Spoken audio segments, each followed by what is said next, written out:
27শে মে বুধবার। আজকে পদ্মিনী একাদশী ব্রত। এই পদ্মিনী একাদশী ব্রত পুরুষোত্তম মাসেই পালন করতে হয়। পুরুষোত্তম মাসে 2টি একাদশী থাকে, একটি হলো পদ্মিনী একাদশী আর একটি পরমা একাদশী। এই ব্রত প্রতি বছর আসে না, 3 বছর পর পর আসে। তাই সকল ব্রতের চেয়ে এই 2টি একাদশী ব্রত সর্বশ্রেষ্ঠ।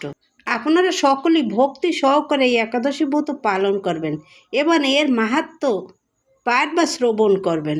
এর মাহাত্ম্য পাঠ বা শ্রবণে অশ্বমেধ যজ্ঞের সমান পুণ্যফল লাভ করা যায়।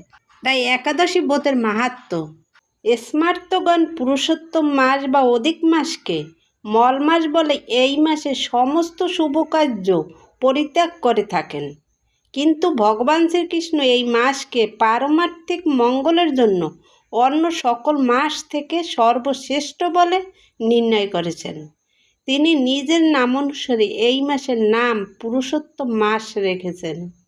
যুধিষ্ঠির বলেন, হে জনার্দন, আমি বহু ধর্ম ব্রতের কথা শুনেছি। যুধিষ্ঠির বলেন, হে জনার্দন, আমি বহু ধর্ম ও ব্রতের কথা শুনেছি।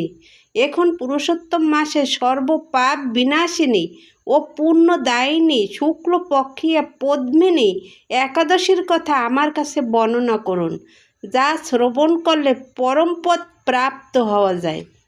ভগবান শ্রীকৃষ্ণ বললেন, দশমীর দিন থেকেই ব্রতের শুরু হয়।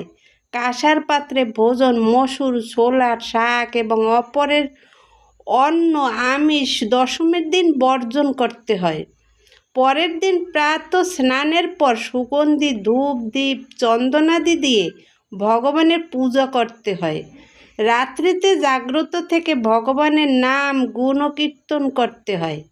এখন এই ব্রতের একটি ইতিহাস আপনার মনোরঞ্জনের জন্য বলছি। পূর্বে পুলস্ত্য মুনি দেবর্ষি নারদকে এই ইতিহাস বর্ণনা করেছিলেন। একসময় রাজা কার্তবীর্য লঙ্কাপতি রাবণকে পরাজিত করে তার কারাগারে বন্দি করে রাখেন। পুলস্ত্য মুনি রাজার কাছে রাবণের মুক্তি প্রার্থনা করেন। মুনির আজ্ঞায় রাজা রাবণকে মুক্ত করে দেন। এই আশ্চর্যজনক কথা শুনে নারদ পুলস্ত্য মুনিকে জিজ্ঞাসা করেন, হে মুনিবর, ইন্দ্রসহ সকল দেবতা যেখানে রাবণের কাছে পরাজিত হয়েছিল, সেখানে কিভাবে কার্তবীর্য রাবণকে পরাজিত করল? কৃপা করে তা বলুন। পুলস্ত্য মুনি তখন নারদের কাছে কার্তবীর্যের জন্ম রহস্য বর্ণনা করেন।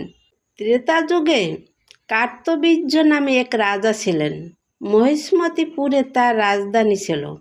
রাজার 1000 পত্নী ছিল, কিন্তু রাজ্যভার গ্রহণের মতো কোনো পুত্র লাভ রাজার ভাগ্যে হয়নি। দেবতাদের আরাধনাতেও সুফল মেলেনি তার। অবশেষে সাধুদের আজ্ঞা অনুসারে বিভিন্ন ব্রত পালন করলেন, তথাপি রাজা ছিলেন অপুত্রক। মন্ত্রী রূপা রাজ্যভার অর্পণ করে তপস্যায় যাবেন বলে স্থির করলেন রাজা কীর্তবীর্য। রানী মহারাজ হরিশ্চন্দ্রের কন্যা পদ্মিনী ছিলেন অত্যন্ত পতিব্রতা। স্বামীর সঙ্গে তিনিও তপস্যার জন্য মান্দার পর্বতে গমন করলেন। সেখানে তারা 10,000 বৎসর ধরে কঠোর তপস্যা করলেন, কিন্তু তবুও কীর্তবীর্য পুত্র সুখে বঞ্চিতই রইলেন। রানী পদ্মিনী মহাসাধ্বী অনুসূয়াকে জিজ্ঞাসা করলেন, হে সাধ্বী, পুত্র লাভের জন্য আমার স্বামী 10,000 বছর তপস্যা করেও বিফল হয়েছে। এখন যে ব্রত পালনে ভগবান প্রসন্ন হন এবং অতি শ্রেষ্ঠ পুত্র লাভ হয়, এমন কোনো উপায় বিধান করুন। পদ্মিনীর প্রার্থনায় অনুসূয়া প্রসন্ন হয়ে বললেন, 32 মাস অন্তরে এক অধিক মাস বা পুরুষোত্তম মাস আসে। এই মাসে পদ্মিনী বা পরমা 2 একাদশী। এই ব্রত পালন করলে পুত্রদাতা ভগবান শীঘ্রই প্রসন্ন হবেন। অনুসূয়ার নির্দেশে পদ্মিনী পরম শ্রদ্ধায় এই একাদশী ব্রত পালন করলেন। সেই ব্রতে সন্তুষ্ট হয়ে স্বয়ং ভগবান গরুর বাহনে আরোহণ করে পদ্মিনীর সম্মুখে উপস্থিত হলেন। ভগবান বললেন, হে ভদ্রে, আমি প্রসন্ন হয়েছি। পুরুষোত্তম মাসের সমান কোনো মাস আমার প্রিয় নয়। এই মাসের একাদশী আমার পরম প্রিয়। তুমি সেই ব্রত যথাযথ পালন করেছো, তাই আমি তোমার ইচ্ছা অনুসারে বর প্রদান করব। ভগবানের স্তব শুনে রানী বললেন, হে ভগবান, আমার স্বামীকে আপনি বরদান করুন।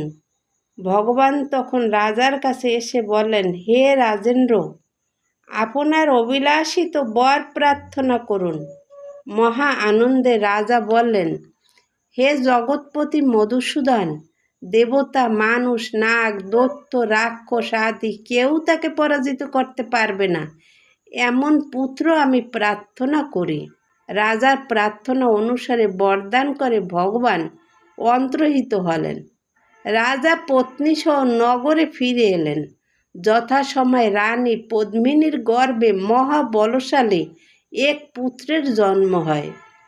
মহারাজ কৃতবীর্য পুত্রের নাম রাখলেন কার্তবীর্য। ত্রিলোকে তার সমান কোনো বীর ছিল না, তাই দশানন রাবণ যুদ্ধে তার কাছে পরাজিত হয়। শ্রীকৃষ্ণ বললেন, হে মহারাজ, এই ব্রত যিনি পালন করবেন তিনি ভগবান শ্রীহরির পাদপদ্মে অহৈতুকী ভক্তি লাভ করবেন। শ্রীকৃষ্ণের উপদেশে ধর্মরাজ ও সপরিবারে এই একাদশী ব্রত পালন করেন। যিনি এই ব্রত মাহাত্ম্য পাঠ বা শ্রবণ করেন তিনি বহু পুণ্য লাভ করেন। হরে কৃষ্ণ, রাধে রাধে।